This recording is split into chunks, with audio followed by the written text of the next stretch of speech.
Yolla by Cassander Garduna. Chapter 1. Where Blue Belongs. In the great house where all things reside, Yolla of the Driftwood people wanders through the wild. Tired from her endless travels, Yolla sits next to a stream where little fish swim.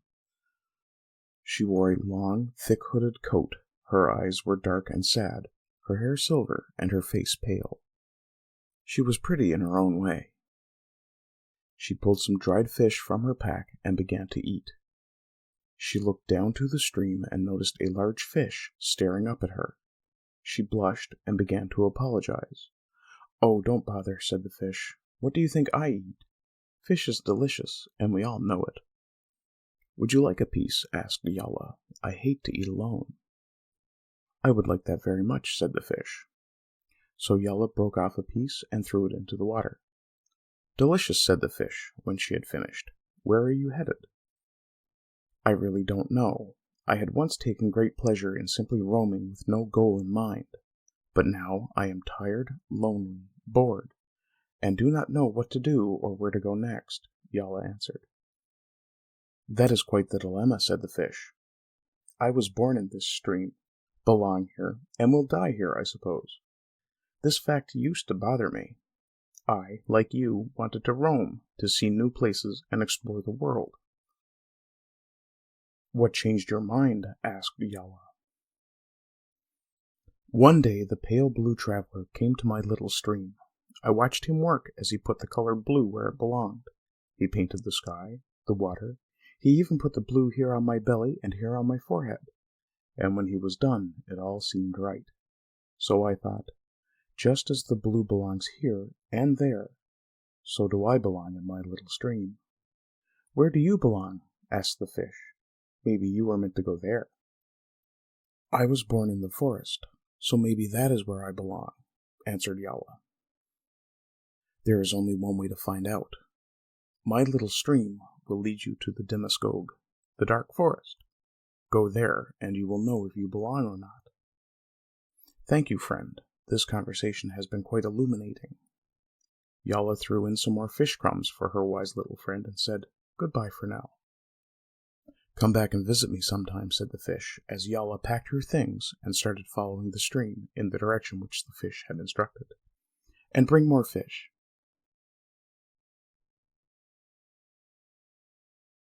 Chapter 2. The Boy, the Beast, and the Forgetting Plant. The dark forest was enormous, old, and intimidating. Yolla hesitated at its border. "Though it may be madness, if I am ever to have peace, I must find where I belong," thought Yolla, as she stepped forward into the shade of the old growth of the pine and cedar that danced in step together back and forth with the wind. She continued to follow the stream, which had greatly widened deeper into the wild. "I can always follow this stream back out if I feel unwelcome," she thought. As she lost sight of the open field, she realized the shadow of this forest had substance. It hugged her where light retreated, and she felt comfortable in its embrace. After she had walked for some time, she found a tree to rest against, and went to sleep. When she awoke, she was covered in a blanket of snow, and a thick smoke filled the air. Cold, confused, and disoriented, she got up and brushed the snow from her long coat. The snow-covered forest looked like a beautiful woman in a new white gown, no longer the warm green she had fallen asleep in. She looked at the frozen stream, and, dumbstruck, she couldn't remember which way she had been following it. She chose left at random and began walking. Not far down the stream she came to a diluvian pool the water had cut out of the sandstone and red clay mud. She heard a drumming and saw a boy under the ice beating against the wall of his glassy prison. She jumped down to the outer rim of the pool and picked up a stone. "I'll get you out," she yelled. She beat the ice with the stone and swiftly broke through, and, like a midwife, pulled the small urchin from the ice as she might a baby from its mother. He wore naught but dirty, grass-stained rabbit-skin trousers. He shivered in her arms. His hair was dark and curly, his skin was of an olive complexion, his eyes big and wild. "Here," she said, as she wrapped her long coat around his small frame. The coat hung down and dragged on the ground behind him as he suddenly, without provocation, marched around like a tiny soldier, stomping his dirty, calloused feet into the snow. "Why the long face, Yolla?" Surprised by this question, she hesitated to answer. "I am the rumbling thunder and the restless wind. I am the sand castle the greedy waves cannot take. I am the urchin heart. I am forever, now, and never. I am Nak-Nak, which means no-no." "How do you know my name?" asked Yolla. "I heard your song before you were a thought, dear moon," answered Nak-Nak. "We have always been together. Did you see the other children throw stones? Did you watch me wet the bed? Did you see my mother leave me? Will you be my mother?" Yolla did not know how to answer, and as the smoke grew thicker, everything became more dreamlike. "When you go up there, Yolla, you will have a fine view." "Up where?" asked Yolla. Nak-Nak did not answer, but began to convulse and vomit purple bile and mucus. Yolla heard a howl and looked away, and in that second Nak-Nak disappeared. "Nak-Nak? Little one?" Yolla looked about, but the boy was gone. Yolla coughed into her hand and continued to follow the stream. The snow suddenly stopped and let the warm green back in. The smoke stung her eyes, and her throat was now raw from coughing, but she felt a strange euphoria coming over her. She thought wild thoughts. Her daydreams materialized before her as if in this moment she could reach out and touch them. Soon the night descended upon the dark forest, leaving Yolla to wander aimlessly in the pitch. The insects sang their love songs, and the bats, like toothy black kites, had their fill of the unfortunate little ones. In the distance, Yolla saw a light flicker, and so, through the twisting thickets, she followed this beacon, hoping it might be someone's campsite. She approached slow and cautiously, not knowing what she might find. And there she saw Nagku the wild man, the unlearning beast, the ascetic of the driftwood people, throwing large plants on a fire. She immediately noticed he wore her coat. The long coat was almost too small for the beast. It looked older now, worn and dirty. Nagku's face was white, ash-covered, round, and vacant of any emotion. "Excuse me," said Yolla, "do you know the way out of this forest?" Nagku slowly looked over in her direction, but did not speak. "Excuse me, sir, I don't mean to be a bother, but I have gotten myself lost," said Yolla. From Nagku's throat a low growl rumbled, and he put his hands over his ears as if her voice hurt him somehow. "Please, sir, advise me," said Yolla forcefully. "My words would only poison you, darling," replied Nagku, annoyed. "Look, look," he said, as he drove his hands into the darkness that mimicked his beastly form, and ripped his own shadow from the ground and presented it to Yolla. "See? Look, girl, how the shadow has skin. It's just language, a language I must forget." Nagku put more plants on the fire and breathed in the smoke. "You think yourself brave because you wander through the dark without fear?" Nagku laughed. "Have you seen the world in the light? No, not really, not really. Count yourself blessed that you are too ignorant to know what to fear." Insulted, Yolla began to reply, but Nagku interrupted. "Shh! My dear moon, don't speak. Your words would only poison me." Yolla felt something land on her shoulder, and then whisper into her ear. "Quiet, grandchild. Quickly, come with me," said the old firefly. And then, with unnatural strength, or possibly some unheard-of magic of the tiny luminiferous insect, the old firefly began lifting Yolla higher and higher into the air. Startled, Yolla screamed, "What are you doing?" And as they took off up towards the night sky, she heard Nagku say one last thing. "Yolla, why the long face?" "It's okay, grandchild, I have you," said the old firefly. "You cannot play near Nagku, little one. Oh, that poor troubled beast that knows too much but not enough. What a curse." They sat down some distance away by a large hollowed-out tree with a little door and a little window. The once tiny firefly glowed bright yellow-green all over, and to Yolla's surprise, all at once became a very small, very old little man. "Thank you, I think. I have gotten myself lost in this dark forest," said Yolla. Yes, what happened to your light, grandchild?" said the old man, with a kind and loving face. "My light? I have no light." Yes, I can see that. From injury or birth you haven't any light at all. Not of your own, I mean. But I can fix this. You're not my first little one to lose its light." The old man went into his tiny house and began to dig through his cabinets. "Here," he said, as he found a small lantern. He then took a piece of its own light, that bright yellow-green glow, and put it in the lantern. "This will help you," he said, and he handed the lantern to Yolla. "Now go play, child. This will help you find your way." This time, Yolla played along and said, "Okay, thank you, grandfather." I certainly don't belong in there, she thought, and with her newly gifted light, she was able to leave the dark forest where the shadows had embraced her.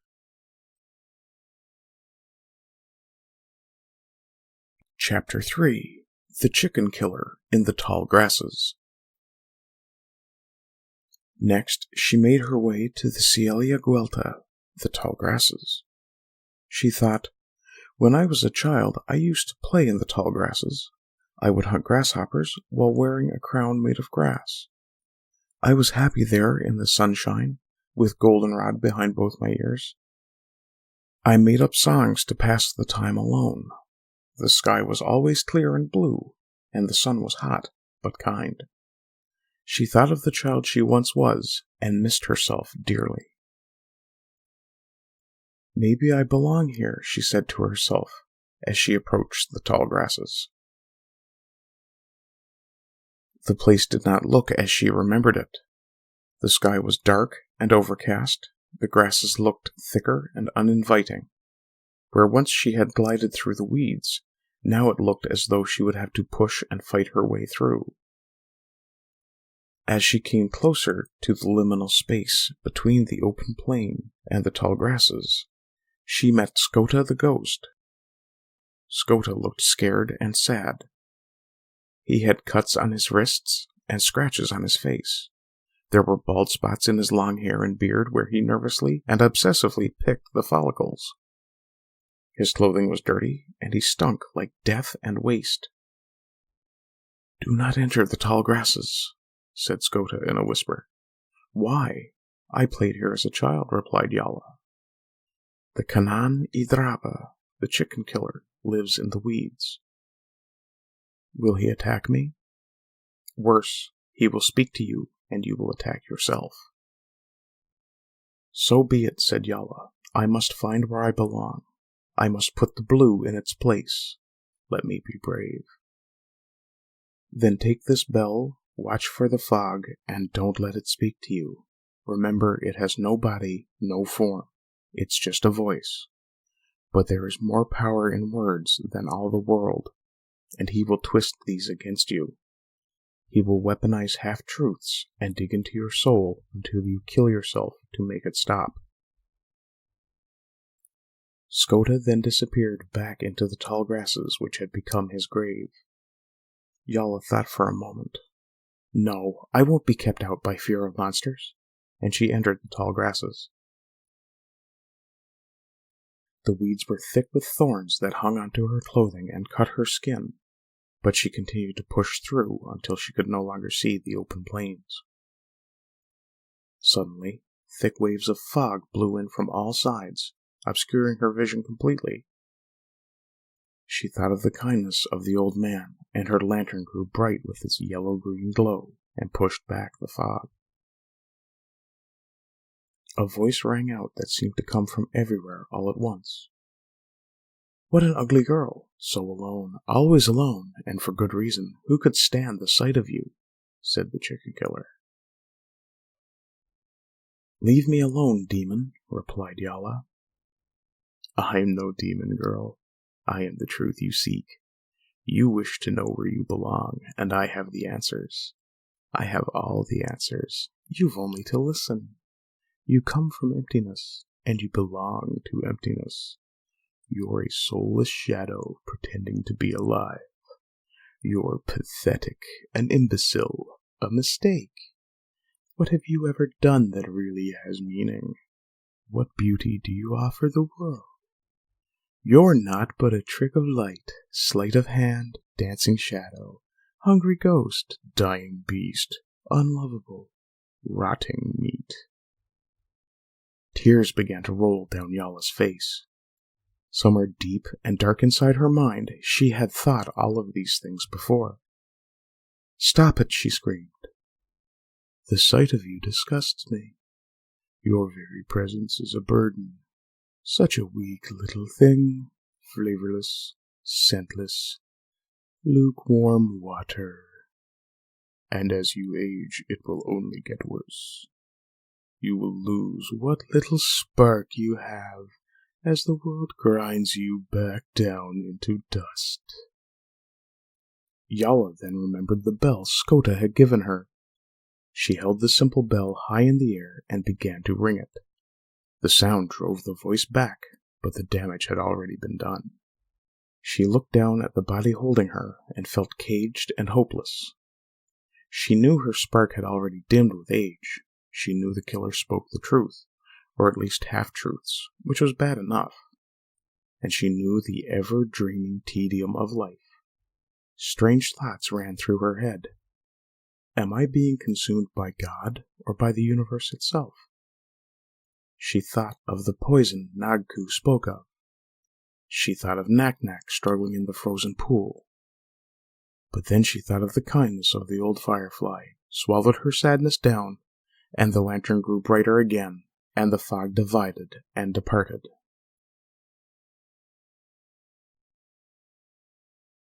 Chapter 4. The Navigator and Her Sparrows. Now outside the labyrinth of leaves, Yolla found herself quite abruptly on a beach, though she had smelled the salty ocean air long before she escaped the tight-fisted grasp of the tall grasses. Just as any islander would tell you, the beckoning sea was already a part of her spirit. Descended from a long line of sailors and fishermen, it was a welcoming sight. But was it home? Still feeling the words of the chicken killer contracting around her heart like the great maw of some hungry tiger, she looked back once more at the tall grasses, took a deep breath, turned, and ran towards the sea. The hot sand on her bare feet and the sunshine warming her pale face seemed to do battle with the words of the chicken killer, chasing them deeper into the recesses of her mind. And like all things in the past, it became a ghost, a fading dream. We escaped, old friend, Yolla said to herself. Yolla, the brave monster slayer, Yolla, the fog disruptor, the bell ringer, the victory singer, friend to self and bluefishes that eat fishes, granddaughter of the old firefly, and walker through dark forests. Now feeling proud of her adventure, and drinking in the warmth of the sunshine through the skin of her pale and plain face, she ran to the ocean until she felt the waves gently tickling her bare feet. Looking out to sea, she spied a small houseboat. Sigla the Navigator, what luck, thought Yolla.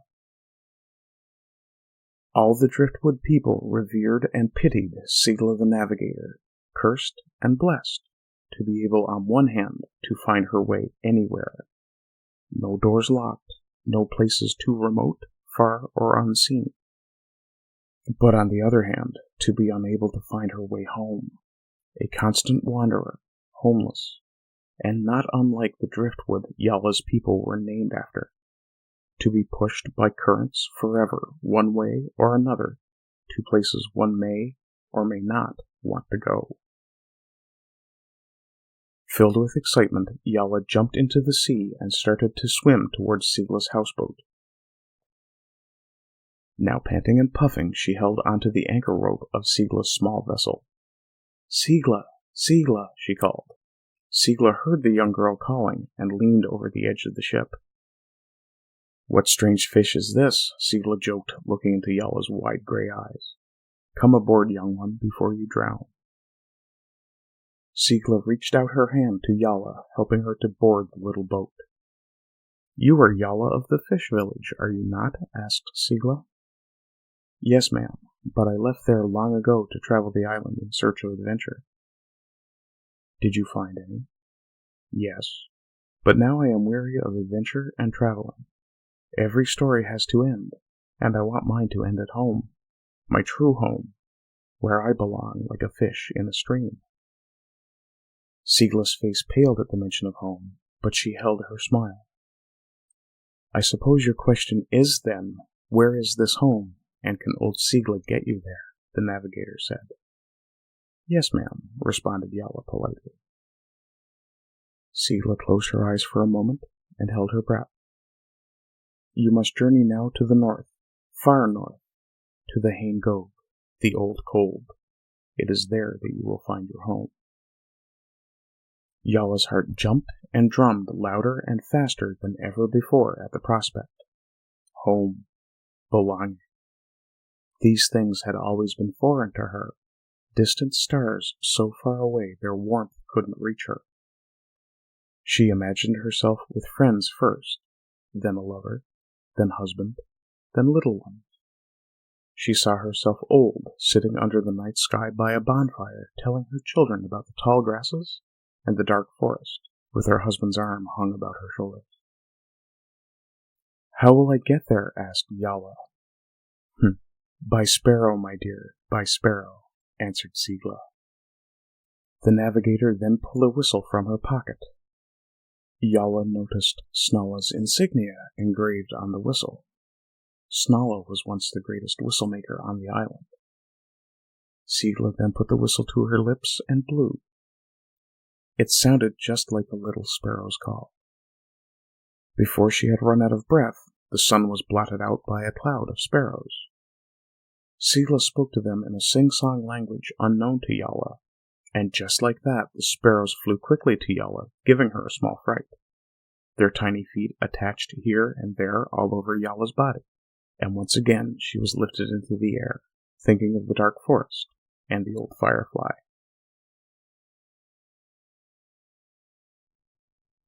Chapter 5.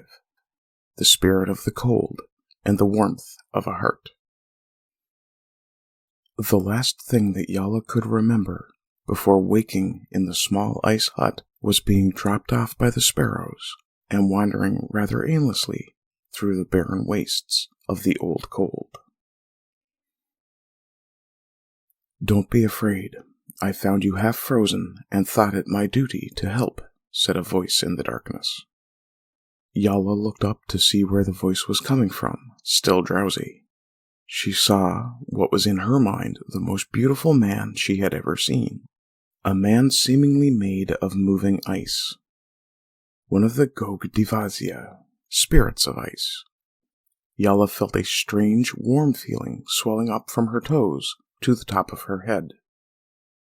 These feelings swirled around in her belly like a whirlpool, and she was the tiny ship descending into the depths. She studied his face for what felt like a long time. It was oval in shape, his smile big and friendly with little teeth, pinkish in color, that looked like sharp-cut jewels. His eyes were small and dark blue, almost black, piercing, fierce in a manner. The word Isha came to Yolla's mind.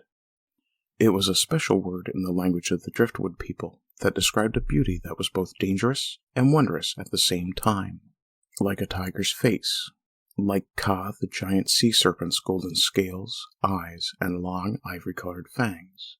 Yes, Yolla thought to herself, this man is most certainly Isha. "Are you okay? I gave you my father's coat. I hope it's warm enough." Yolla looked down and found herself wearing a beautiful long-hooded coat. It was warm, and although too big, very comfortable. It suited her. This was his father's coat. His father, long since passed, had been one of the Driftwood tribe traveling through the old cold. Although he took after his mother, and was a being of solid ice like the rest of the tundra walkers, the spirits of the cold tribe still ostracized the half-breed, and sent him out to live by himself away from the rest of the tribe. Because of this, he had lived a life of loneliness and solitude, and also because of this, a friendly face like Yolla's was a great boon for the outcast. I am okay now, thank you so much. I don't really know what to say. I am certain that I would now be wandering through the halls of the dead had you not found me. My name is Snealumi. What is your name? He asked. I am called Yolla. What are you doing here in the old cold? This is not a hospitable place for your kind. Feeling suddenly foolish, Yolla answered, I am searching for a home, a place where I belong, like you belong here. I understand, said Snea, and he did. I understand. Yolla thought about these two words. Words she had never heard before, even from her own people. She was always awkward, different, a spirit disconnected from the world, and much like Snea, an outsider to her own people. She smiled at this spirit of the cold, and he smiled back, big, wide, and caring. His smile, his presence, seemed to banish the cold. The whirlpool started spinning again. Weeks passed like minutes. They hunted together, they fished together, and they slept together in the ice hut. Yolla found quickly that Snea was not a big talker. He seemed mostly content to listen, but when he did say something, it was well thought out and poignant. They became fast friends, best friends, in fact. Both had been lost on this island without each other. One night, Snea spoke in his soft voice that always reminded Yolla of the calming effect of a cat's gentle purr. Come with me. It's night now. I want to show you something.